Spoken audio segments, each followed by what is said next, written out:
This is a reading in A Course in Miracles, Chapter 15, Section 9. It's the holy instant and the attraction of God.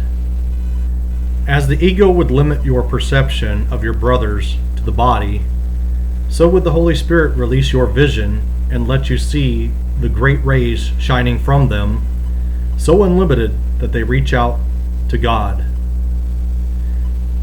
It is this shift to vision that is accomplished in the holy instant.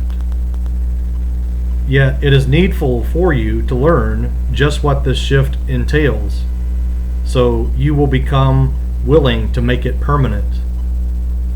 Given this willingness, it will not leave you, for it is permanent. Once you have accepted it as the only perception you want, it is translated into knowledge by the part of God Himself plays in the atonement, for it is the only step in it He understands.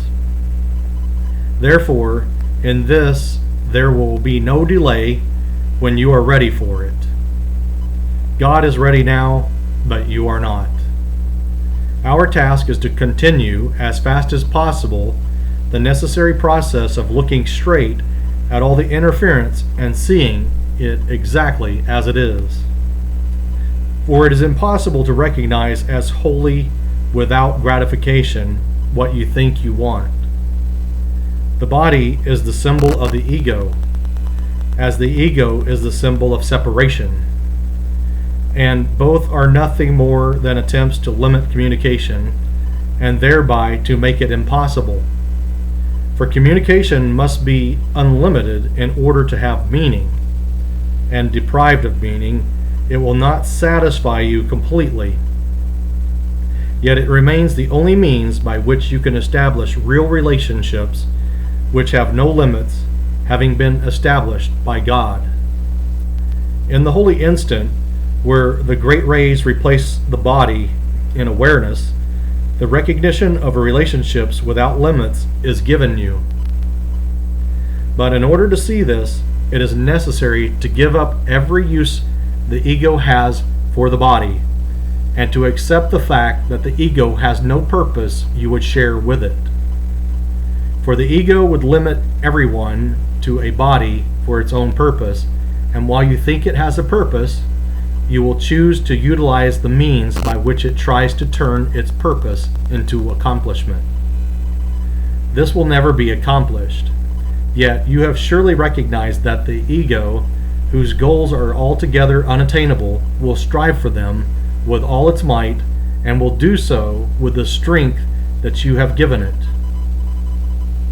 It is impossible to divide your strength between heaven and hell, God and the ego, and release your power to creation, which is the only purpose for which it was given you. Love would always give increase. Limits are demanded by the ego and represent its demands to make little and ineffectual. Limit your sight of a brother to his body, which you will do as long as you would not release him from it, and you have denied his gift to you. His body cannot give it, and seek it not through yours, yet your minds are already continuous, and their union need only be accepted, and the loneliness in heaven is gone. If you would but let the Holy Spirit tell you of the love of God for you, and the need your creations have to be with you forever, you would experience the attraction to the eternal. No one can hear him speak of this and long remain willing to linger here. For it is your will to be in heaven, where you are complete and quiet in such sure and loving relationships that any limit is impossible. Would you not exchange your little relationship for this? For the body is little and limited, and only those whom you would see without the limits the ego would impose on them can offer you the gift of freedom.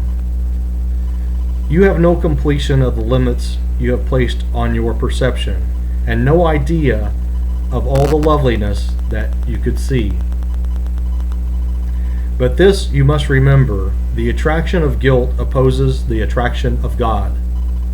His attraction for you remains unlimited, but because your power, being His, is as great as His, you can turn away from love. What you invest in guilt, you withdraw from God, and your sight grows weak and dim and limited, for you have attempted to separate the Father from the Son and limit their communication. Seek not atonement in further separation, and limit not your vision of God's Son to what interferes with His release, and what the Holy Spirit must undo to set Him free, for His belief in limits has imprisoned Him.